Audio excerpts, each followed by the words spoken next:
This one trend dominated the first half of 2020, but will it continue to dominate in the back half of 2020? Hey, first of all, Chris Zuiker with MediaOptions.com. We help companies to acquire the raw version of their brand and broker in some of the best domain names on the planet. Check that out over at MediaOptions.com. Check out ChrisZuiker.com. I do a daily podcast over there. Okay, trends in 2020. So we're halfway through the year. And wow, some amazing trends really took place. I mean, some things that I didn't really see. I did a video in the first, maybe it was like in December. You can go back and look at it on my YouTube channel. But in that video, I was like, hey, this is what's going to happen in 2020. And I said, I think one-word domain names are still going to continue to dominate because if you look at how many companies are going online, they need to create this simplistic and effortless path for the customers. Okay, so if you know my approach to domain names is your domain name equals your brand equity. And fundamentally, I mean, one of the reasons why you acquire your domain name is because you want to create this simplistic and this effortless path for your customers, okay? That leads to brand equity, it leads to higher conversion, it leads to higher profit, and in the end, it leads to customer loyalty, okay? So that's kind of the essence for why you need to own your domain name. Now, the 4 domain strategies are brand, sub-brand, marketing, and defensive in nature.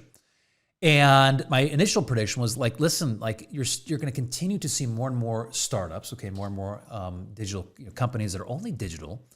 They're going to be investing in buying their domain name, and it's the raw version, okay. And that raw version is going to be one-word domain names, and because of that, it's going to skyrocket. Now, was I correct? Yes, I was correct. But wow, so much more happened in the first half. Now, it's interesting because when I'm out there talking to most domain brokers and investors, I mean, we've all had just a phenomenal year. I mean, just a really good year. I had one of the best first half of my years that I've ever had. I mean, just like phenomenal. I've almost done more volume in the first half than I did. Actually, I have done more volume than I did all of last year. I mean, it's been that good. And this is like in multiple different industries. Now, I did lose some business. Okay, I did lose some business, probably about the 6 figures as far as my commissions. But listen, I made it up in other areas. So I mean, overall, it was just a phenomenal first half. I mean, I could stop now, take a vacation, although you can't travel, and I'd probably be in Mexico right now at the beach. But that ain't happening. That ain't happening. I think when we look back, fundamentally, the world will just never be the same. And that's kind of one of my predictions and one of the market outlooks that I have when I look for, in 6 months from now, that it's just not going to be the same. The change that we see today just won't be the same changes that'll take place in next year. I think the dust has not settled yet. But there are some interesting trends that have taken place. The first one is that, I've got to say, overall, I think that we're in a little bit of a bubble.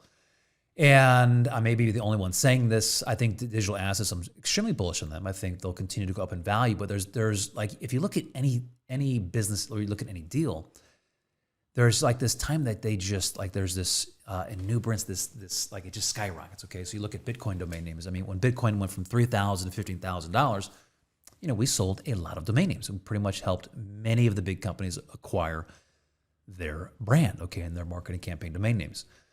Now, when Bitcoin went from 15 or 20 down to 10, okay, down to 3, and then kind of back up, well, guess what? Like it didn't happen. That's not to say that it's not still a very viable business, okay? That's not to say it still doesn't do well, but that momentum, it had a time and a place. Now, pretty much that's happened, it's happened in different industries. It happened in the 3-letter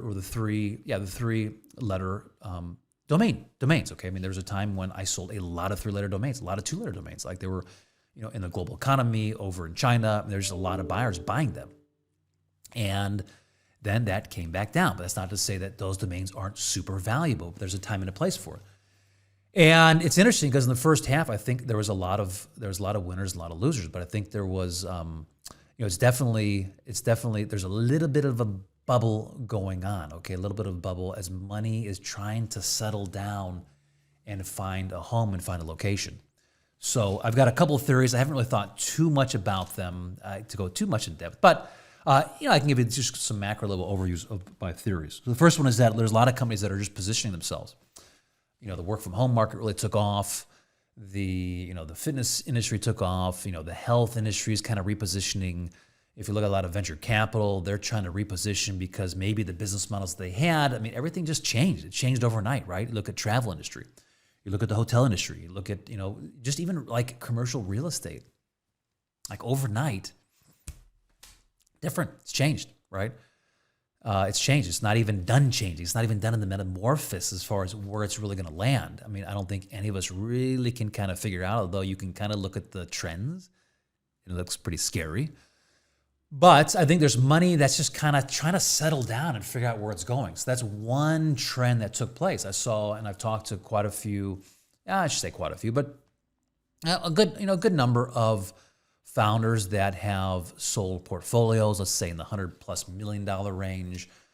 They've sold some domain names. There's been some, some really big purchases of domain names. I should say domain/sites. Okay, just a lot that's kind of changing in the marketplace. Now it's interesting. I was talking to one investor, and their philosophy and their thought was that, hey, Chris, what we see right now is that there's going to be some, there's going to be maybe there's this could be the last time that some of these big properties change. And once they change, they're going to become billion-dollar brands. They're going to consolidate. There's going to be some massive consolidation that's taking place. And with that consolidation, you're just going to have some really big companies and really big, the valuation is going to go from, let's say, $20 million to like hundreds of millions of dollars overnight because of the consolidation that's taking place. And so I think that's part of what's chasing some of these industries. Now, there's some industries that just aren't doing well at all. There's some deals that I had, let's say, in the travel space. Let's say I'll leave it there, okay? The travel space, some other different industries that just overnight was investors were backing away very quickly from those deals because the revenue model just flatlined overnight, right? It went down. So money and companies are positioning themselves so they realize, hey, what worked before 6 months ago is not going to work going forward. Now, what that means is that maybe some categories, some marketing campaign domains. Okay, but I'm gonna talk in my frame. Okay, my frame is brand, sub-brand, marketing, and defensive in nature. So, in general, they may have a brand. They're looking at new sub-brands. Okay, how do we position ourselves in this new market? They may be looking at marketing campaign domain names. There's a couple people that called me up with some marketing campaign domain names, and they turned down offers in the $200,000, $250,000 range. And I'm like, wow, I would have taken that. I would have taken that in a heartbeat.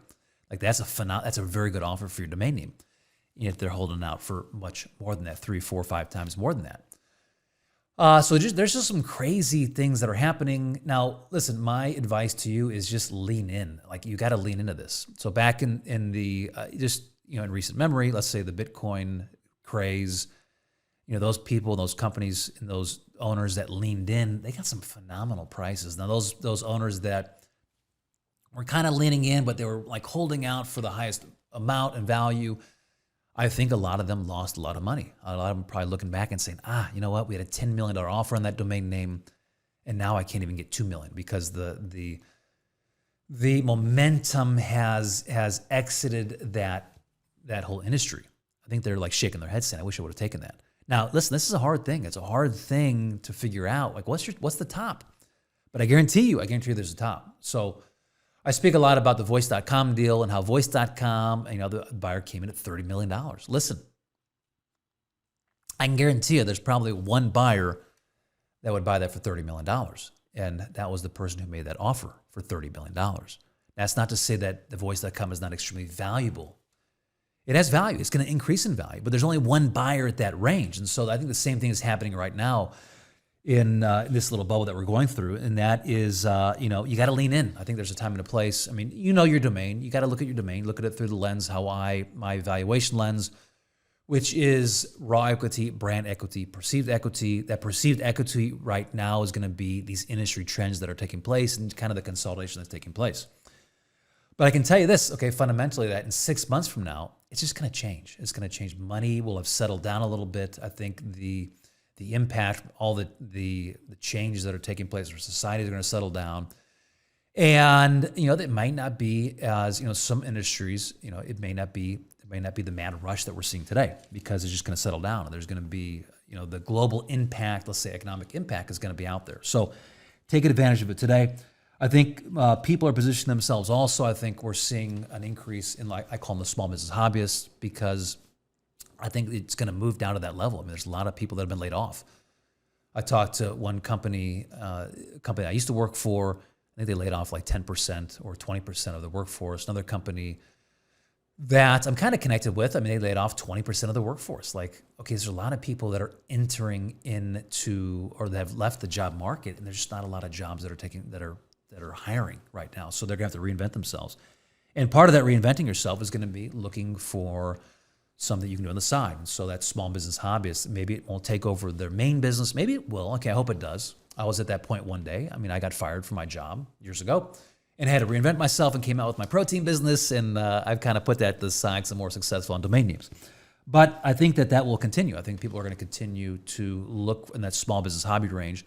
Now that range anywhere from like $2,000, let's say to $7,000. It can stretch up a little bit into like the 15 to 25, but it's usually that $2,000 to $7,000 range.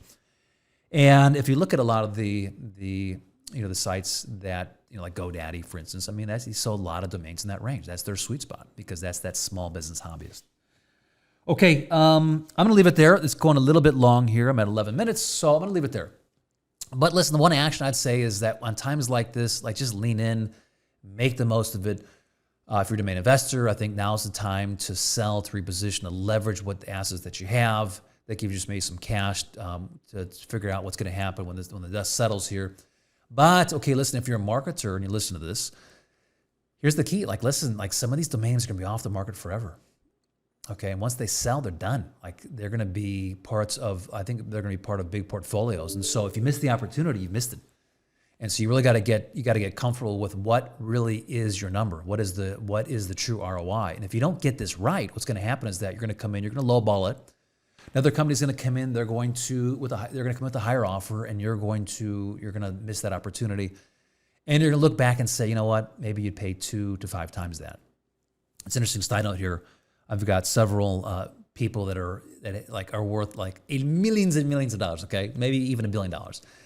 And that's one of the things that I tell them. I said, listen, you're sitting here and you're trying to negotiate, and you're trying to negotiate pennies off this deal, but the reality is that this domain is worth 10 to 100 times more for you than you want to pay for it. I mean, if you really sat back and looked at it, it's interesting. We sell a lot of domain names, and when we sell them, let's say we sell for $100,000 and we come back and say, hey, listen, we got a $200,000 offer. They're like, not a chance. Like, this is part of like our DNA. It's part of the foundation.